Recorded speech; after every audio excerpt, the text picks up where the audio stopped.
Hello and welcome back to Shikha Chaudhary commerce tutorial. So students, हम पढ़े थे क्लास 11th का unit 3 that is private public and global enterprises of business studies. आज हम demerits of statutory corporation पढ़ेंगे, जो कि क्या है, types of public sector enterprises का सेकेंड टाइप। पहला टाइप था डिपार्टमेंटल अंडरटेकिंग, जिसके बारे में हम ऑलरेडी पहले ही पढ़ चुके हैं। आज हम आते हैं स्टैट्यूटरी कॉर्पोरेशन में, जिसके मैंने definition, features and merits already आपको बता चुकी हूँ। तो देखिए फ्रेंड स्टूडेंट, जिसके मेरिट्स होते हैं मीन जिसके प्रोज होते हैं, उसके कॉन्स भी होते हैं। अगर फायदे होंगे तो नुकसान भी होंगे। तो उसी तरह से सेम वाइज स्टैट्यूटरी कॉर्पोरेशन का भी क्या होता है, डिमेरिट्स होता है। ऑल्दो इसमें आप देखिएगा, अगर आप देख सकते हैं कि बहुत सारे पॉइंट्स जो हैं वो मेरिट्स के जैसे ही हैं। तो ये कैसे हो सकता है कि मेरिट्स में भी सेम पॉइंट्स, डिमेरिट्स में भी सेम पॉइंट्स? बिल्कुल हो सकता है, क्यों नहीं हो सकता है। बस डिफरेंस ये है कि दोनों का जो हमारा डिस्क्रिप्शन है वो थोड़ा अलग है। कंपैरिजन कीजिएगा एज डिपार्टमेंटल अंडरटेकिंग से, तब आपको समझ में आएगा कि बहुत डिफरेंस है। चलिए आगे देखते हैं इसके पॉइंट्स पे। First of all, does not enjoy that much flexibility. Maths में हमने क्या पढ़ा था कि स्टैट्यूटरी कॉर्पोरेशन में ऑपरेशनल फ्लेक्सिबिलिटी होती है as compare to departmental undertaking. लेकिन इसमें होती है, बिल्कुल होती है, गलत नहीं बताया है मैंने आपको, बट एक लिमिट तक होती है। गवर्नमेंट एक लिमिट देती है कि भाई इतने लिमिट तक आपका जो भी फंक्शन है, जो भी डिसीजन लेना है, जो भी आपको काम करना है, एक लिमिट तक कर सकते हो।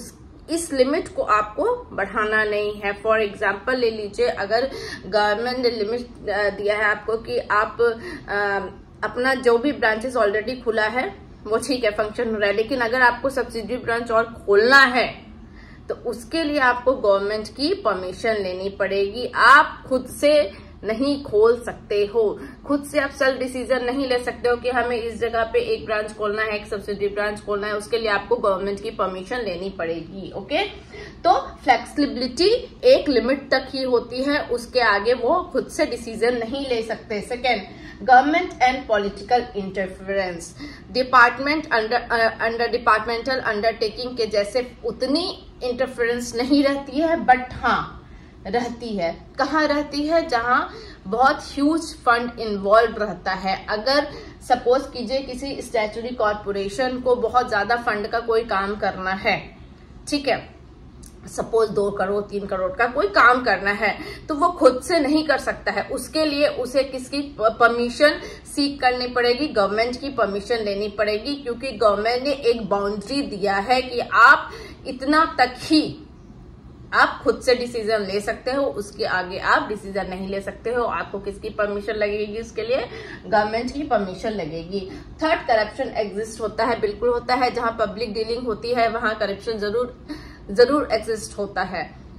फॉर एग्जाम्पल, मैंने अपने लास्ट वीडियो में भी आपको एक एग्जाम्पल दिया था, दैट इज अबाउट वैकेंसीज। जब वैकेंसीज निकलती हैं तो क्या होता है, देखिए बहुत उतना भी करप्शन एग्जिस्ट नहीं होता है कि जैसे डिपार्टमेंटल अंडरटेकिंग में मैंने आपको ये एग्जांपल दिया था कि पैरवी लगा के अपने जो रिलेटिव्स को क्या कर लेते हैं, हायर कर लेते हैं। उतना भी नहीं है कि क्वालिफिकेशन नहीं देखेंगे एंड हायर करेंगे। यहाँ क्या होता है, सपोज कीजिए ए एंड बी 2 कैंडिडेट है, वैकेंसी निकली है।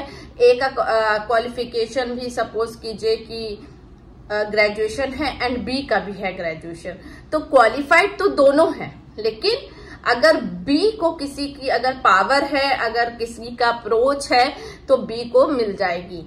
लेकिन क्वालिफिकेशन से डील नहीं होगा। ये नहीं कि वो 12th पास और ये ग्रेजुएशन है तो उसको दे दिया जाएगा। क्वालिफाइड दोनों है, सेम क्वालिफिकेशन है, बट अगर इसको बी को अगर पावर है, ऊपर से अगर पावर दिया गया है, पैरवी लगाई गई है, तो इसको मिल जाएगा। तो हाँ, करप्शन तो आज गवर्नमेंट के प्राइवेट में भी आजकल बहुत चलते हैं। सो करप्शन एग्जिस्ट होता है।